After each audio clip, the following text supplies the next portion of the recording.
Time کے حضور صلی اللہ علیہ وسلم نے کہا نا کہ جو مجھ سے محبت کرتا ہے وہ میرے اہل و عیال سے محبت کرے، وہ میرے اس وقت کے صحابہ لوگوں سے محبت کرے، ان کے خاندان والوں سے محبت کرے، اور تو اور اس زمانے کے جتنے لوگ تھے ان سے محبت کرے۔ تو یہ جب آپ کے اندر یہ جب لیول آ جاتا ہے نا، تب آپ اپنے آپ کو مومن کہنے لائق ہوتے ہیں۔ تو آپ خود بہتر ڈیسائیڈ کرنے والے ہیں کہ کیا آپ اس لیول تک پہنچے ہیں، اور اگر آپ وہ لیول تک پہنچ گئے ہیں تو کیسے ہم بیٹھ کے چپ چاپ کسی کے اوپر بے زیادتی دیکھ سکتے ہیں اور برداشت کر سکتے ہیں۔ میں اس کے آگے ابھی نہیں بیان کروں گی کیونکہ وہ الگ ایک بہت بڑا واسٹ کورس ہے اور بہت ہی واسٹ چیز ہے۔ اب میں کچھ اپنے پریزنٹ سچویشن پہ آؤں گی، کیونکہ جو ابھی کا سچویشن ہے، ابھی کا ٹھپ نظام، بدترین نظام، جس میں ہر طرف تباہی جان بوجھ کے کی گئی ہے۔ میں نے ایک کوٹ بھی لکھا کہ کیوں کیا گیا ہے، واٹ از کرونا، کرونا ہے کیا، آخر یہ کیا چل رہا ہے، کیا ہے کیا یہ۔ تو ڈیفینیٹلی آئی ڈونٹ ڈینائی یہ ایک وبا ہے، لیکن یہ وبا ہم پہ نازل ہوئی ہے، اللہ کے بھی بنا مصلحت کے تو نہیں ہوئی ہے۔ انہوں نے بھی ہمیں دکھانے کے لیے، ہمیں جگانے کے لیے ایک چھوٹی سی پریشانی بھیجی ہے کہ واپس آ جاؤ، جو گمراہی میں جا رہے ہو واپس آ جاؤ، اپنے صحیح راستے پہ واپس آ جاؤ۔ تو ہمارے لیے یہ کمپلسری ہے کہ ہم واپس آئیں اور اپنے راستے پہ چلیں۔ نماز کا ایک چیز چھوٹ گیا تھا، دیٹ از کہ لوگ سوچتے ہیں کہ نماز مسجد میں نہیں جائیں گے تو کیسے ہوگا، جماعت میں نہیں پڑھیں گے۔ تو میں پھر سے دہرا رہی ہوں، کوئی بھی چیز آپ سے ہے، آپ کے لیے ہے، آپ اس سے نہیں ہے۔ مسجد آپ سے نہیں، مسجد آپ کے لیے ہے، آپ مسجد سے نہیں ہیں۔ آپ نماز اپنے گھر میں جماعت سے پڑھیے، وہی آپ کے لیے بخشش کا یہ پڑھنے گا۔ اس کے بعد رمضان کے اوپر میں پہلے ٹاپک پہ کمپلیٹ کر لوں، اس کے بعد میں آج کے کنڈیشن پہ آؤں گی۔ رمضان میں ہمارا کیا ہے؟ رمضان میں رم مطلب ہو جاتا تھا رحمت، اور دان مطلب ہو جاتا تھا کہ بارش۔ تو رحمتوں کی بارش کا ایک مہینہ اللہ نے ہمیں ماشاءاللہ توفیق دیا۔ تو پہلے تو جب حضور صلی اللہ علیہ وسلم اللہ کی زیارت کے لیے گئے تو ہوا کہ سالوں بھر رکھنا ہے۔ پھر انہوں نے التجا کی دوسرے پیغمبروں کے سجیشن پہ، تو انہوں نے پھر 6 مہینہ ہوا، پھر 3 مہینہ ہوا، پھر لاسٹ میں 1 مہینہ ہوا۔ جب 1 مہینہ ہوا تو ہمارے رسول پاک نے کہا کہ بے شک میرے امتی اتنا تو رکھ ہی لیں گے، تو میں اب خدا کی بارگاہ میں جا کے اسے کم کرنے کے لیے نہیں کہوں گا۔ اور ماشاءاللہ ہمارے سال بھر کے روزے کو کاٹ کے 1 مہینہ کا کر دیا گیا۔ لیکن کیا یہ روزہ صرف آپ کو 1 مہینہ آ کے جگا کے پھر سو جانے کے لیے ہے؟ بے شک نہیں، یہ آپ کو ریوائز کرنے کے لیے، it is time to revise, not to forget. Means اسے رمضان کو بتانے کے بعد اسے فارگیٹ کرنے کے لیے نہیں ہے، یہ ریویژن پیریڈ ہے۔ آپ نے جو سال بھر کر رہے ہیں اس کو ریوائز کر کے اور اس میں پختہ ہوئیے، پھر یہ سال بھر تک کنٹینیو کیجئے جب تک نیکسٹ رمضان نہیں آ جاتا۔ رمضان کو 3 حصوں میں بانٹا گیا تھا۔ پہلا جو حصہ ہوتا ہے وہ رحمتوں کا ہوتا ہے، دوسرا حصہ مغفرت کا ہوتا ہے، تیسرا حصہ نجات کا ہوتا ہے۔ اس نجات کے حصے میں ایک دن آتا ہے جسے ہم لیلۃ القدر کہتے ہیں۔ لیلۃ القدر کسی بھی 5 تاریخ کے بیچ میں آتا ہے، جیسے 21 ہوا، 23 ہوا، 25 ہوا، 27 ہوا اور 29 ہوا۔ یہ جتنے بھی آڈ 5 دن ہیں اس کے بیچ میں کسی بھی دن آ سکتا ہے۔ اس لیے کہا جاتا ہے کہ کوشش کرو کہ ان 5 روزوں میں 5 روز میں تم کافی رات بھر جاگ کے اپنی بخشائش کے لیے اپنا جتنا بھی پڑھ سکتے ہیں، نفل نماز یہ سب پڑھیں، اور زیادہ سے زیادہ اپنی بخشائش کی کوشش کریں اور نجات پانے کی کوشش کریں، کیونکہ یہ ایک دن کا روزہ، اس ایک دن کی تلاوت اس ایک دن کی 70,000 مہینوں سے بہتر ہوتی ہے۔ تو میں اس پہ بھی ایک تھوڑی سی روشنی ڈالنا چاہتی ہوں، خاص طور کے جو گلف کنٹری سے دور ہیں، جو جیسے انڈیا ہو گیا، پاکستان ہو گیا یا بنگلہ دیش ہو گیا، یا جو بھی ہم لوگ سعودی کے نیکسٹ ڈے کے حساب سے چلتے ہیں. میں اس میں ایک ٹائم زون کے اوپر ایک جغرافیکل بات کرنا چاہتی ہوں، بیکاز کیا ہوتا ہے کہ ہم لوگ رمضان کو سعودی کے نیکسٹ ڈے شروع کرتے ہیں، جبکہ سعودی اور ہمارے ٹائم زون میں مشکل سے 4 گھنٹے کی ڈفرینس ہے. اف یو کیلکولیٹ پاکستان کا ایریا یا ادھر کا ایریا، جو 4 گھنٹے کے بیچ میں مون کی سیٹ ڈفرینس نہیں ہو سکتی. میں یہ نہیں کہتی کہ ہم لوگ غلط کر رہے ہیں، بٹ کوشش کریں خاص طور سے اس لیلۃ القدر کو نہ مس کرنے کے لیے آپ یہ پورے ہی 10 دن کو انکلوڈ کریں، کیونکہ اللہ بہتر جانتا ہے کہ اس 10 دن کے اندر وہ 5 دن کون سے ہیں، اور وہ 5 دن کے اندر وہ 1 دن کون سا ہے. اور جو ہم لوگ 5 دن اپنے ٹائم زون کے حساب سے، جیسے ان کی 23 ہوتی ہے تو ہماری 22 ہوتی ہے، لیکن ہو سکتا ہے ہمارا ٹائم زون کیونکہ 4 گھنٹے کے ڈفرینس میں مون کی چیزیں نہیں بدلتی ہیں، تو اس لیے ہمیں کوشش کرنی چاہیے کہ ہم یہ پورے 10 دن کو انکلوڈ کریں. جہاں آپ 5 دن کرنے کی بات کر رہے ہیں، وہاں یہ 10 دن کو انکلوڈ کر کے اگر ہمیں وہ 1 دن مل سکتا ہے تو بے شک ہمارے لیے کوئی بھی مشکل نہیں ہونی چاہیے. اسی لیے کافی لوگ اس پورے 10 دن کے لیے اعتکاف میں بیٹھتے ہیں اور پوری رات جاگ کر اور پورے ٹائم پیریڈ بیٹھ کے نماز، روزہ اور ساری چیزیں کرتے ہیں. بہت سارے لوگ یہ کرتے ہیں، لیکن بہت سارے لوگوں کے لیے یہ ساری چیزیں ممکن نہیں بھی ہیں.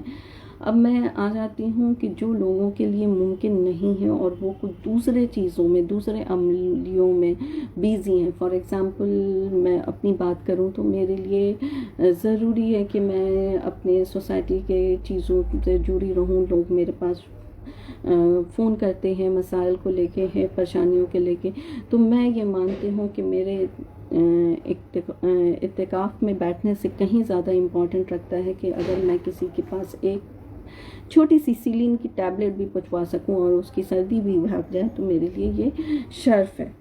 تو یہ تھوڑی سی چیزیں تھیں جو رمضان کے بارے میں ہم نے ڈسکس کی. ہم سمجھنے کی کوشش کریں گے کہ رمضان کا مہینہ اتنا ہمارے لیے اہمیت والا کیوں ہے.